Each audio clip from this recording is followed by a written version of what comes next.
Welcome to the Deep Dive. We sift through stacks of sources to pull out the key insights so you get instantly well-informed. Today, we're heading somewhere truly iconic, Santorini. You know the image. Those whitewashed villages tumbling down the cliffs, the blue domes, the incredible sunsets. But have you ever stopped to think what's really going on beneath that beautiful surface? What's the island's story? And that's exactly it. What's so fascinating about Santorini is how everything, its history, its actual shape, its appeal today, it's all tied together. It's a story of, well, immense natural power, but also incredible human resilience and adaptation. You see it everywhere, from the wine they make to the way they build their houses. Right. It's so much more than just a pretty picture. Santorini has these deep layers, amazing geology, ancient history, a really vibrant culture, and, believe it or not, unique food. So for this deep dive, we've looked at a bunch of articles and guides. Our mission, to get past the postcards, uncover the surprising stuff, the deeper things that make this island genuinely unique. Okay, let's get into it. Santorini is obviously famous, everyone knows it, but the more you look, the more incredible stories pop up. It's a place just profoundly shaped by its dramatic past. Absolutely. That past is everything. Its whole identity was forged in fire, quite literally. And to really get Santorini, you can't just start with the beauty shots. You have to go back to the beginning, the raw power, the volcanic heart. This isn't just some island. It's like a direct creation of nature's force. Yeah. And it's amazing, right? Santorini used to be one single round island called Stragoli. Which means the round one in Greek. Very fitting. Until around 1600 BCE, so 3,500 years ago, give or take, something catastrophic happened. Yeah, the Minoan eruption, or the Thira eruption, people call it both.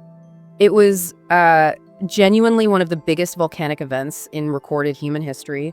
The scale is just hard to wrap your head around. It didn't just spew ash. The entire middle of the island collapsed inwards, swallowed itself, essentially. An entire island collapsing. That's mind-boggling. How big was this Thira eruption compared to, say, Krakatoa or Mount St. Helens? Oh, much, much bigger. Way bigger. We're talking probably a VEI 7 event.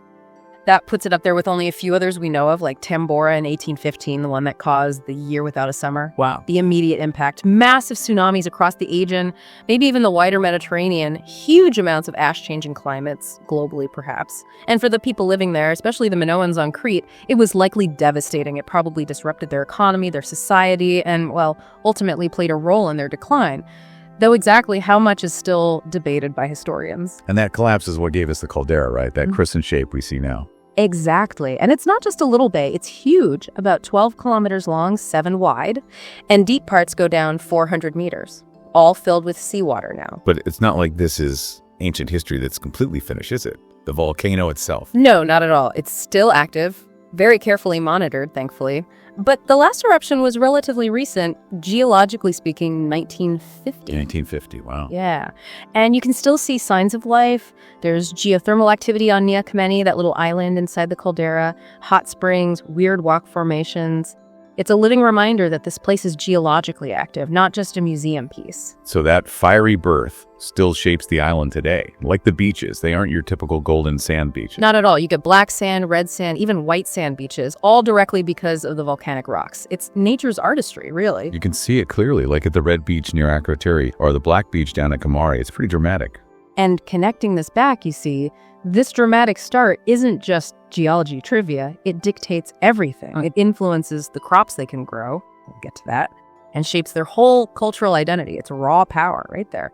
And it left something valuable behind, too. Pumice stone. Hummus? Yeah. Like for scrubbing your feet? Well, yeah, but also industrially. It's lightweight, full of holes, easy to quarry. It became a big export for Santorini, used in construction, manufacturing. Apparently, Santorini pumice even helped build the Suez Canal. No way. A bit of Santorini in the Suez Canal. That's incredible. And speaking of history, that volcanic event ties into some really fascinating stuff, right?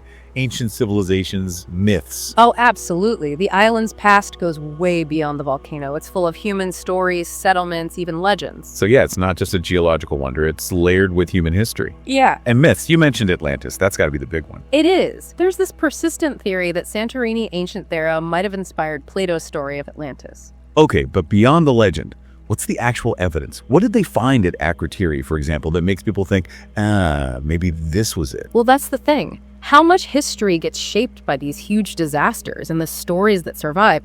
Santorini is a perfect case study. History literally buried, then rediscovered. It blurs the lines. We haven't found a sign saying welcome to Atlantis, obviously. But Akrotiri, what they uncovered there, it's staggering. It wasn't just some village. It was a sophisticated Bronze Age city, multi-story buildings, advanced plumbing, stunning frescoes showing daily life, trade. They found proof of trade with Crete, mainland Greece, Cyprus, even Syria and Egypt. This was a wealthy, connected, advanced society. And then it vanished. Buried under ash after some major earthquakes, right before the big eruption. It fits the narrative of a thriving civilization lost almost overnight. Wow, but people lived there long before that too, right? Oh, yes. Settlement goes way back, Bronze Age, even Neolithic times. The island's ancient name, Thira, supposedly comes from a Spartan leader, Theras, a descendant of Heracles who set up a colony. There's another idea, linguistically, that Thera might come from thurther, meaning to hunt. Maybe it was known as a hunting ground way back when. And the names changed over time. Right, the Romans called it Thiraia. Then, in the Byzantine era, it kept the name Santorini, comes from Santa Irene, Saint Irene, and that's the name that stuck. It's amazing how many identities one small island can have. And we know about these past lives because of the archaeology. Akrotiri sounds like the star, like an Aegean Pompeii. That's a good comparison. The preservation under the ash is just incredible for the Aegean region. But it's not just what they found, the pots, the paintings, the buildings. It's what it means. It shows this incredibly complex, connected Minoan-era world that was thriving before the volcano hit. And Akrotiri isn't the only site. No, there's also ancient Thera, high up on Mesa Vuno Mountain. It gives you a glimpse into a later period. It has a market, houses, a theater, temples. It even became an Egyptian naval base later on, showing its strategic value continued. So if you visit Santorini today, you can actually see this stuff. Absolutely. There are great museums. The Prehistoric Museum of Thera in Thira has loads of the Akrotiri finds. It's stunning. Then there's the Archaeological Museum, also in Thira, with things from later periods, sculptures, inscriptions. And the Atlantis Museum? Yeah, in Megalotri. It's more interactive, focuses specifically on the Atlantis legend and the eruption.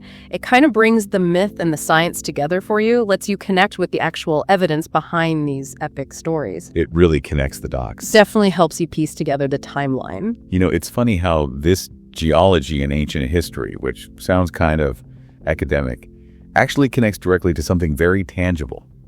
The food.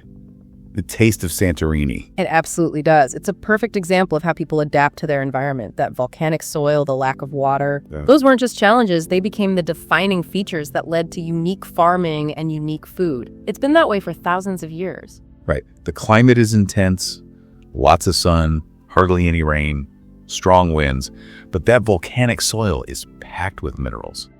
So despite being rocky and dry, they use desalination plants for water. Now, certain things grow incredibly well, like grapes. Santorini has some of the oldest vineyards anywhere, apparently. Wine going back to ancient times. And the way they grow grapes is unique, too, because of those conditions. They use native varieties like Assyrtiko, Adani grapes that thrive there. But here's the really cool part.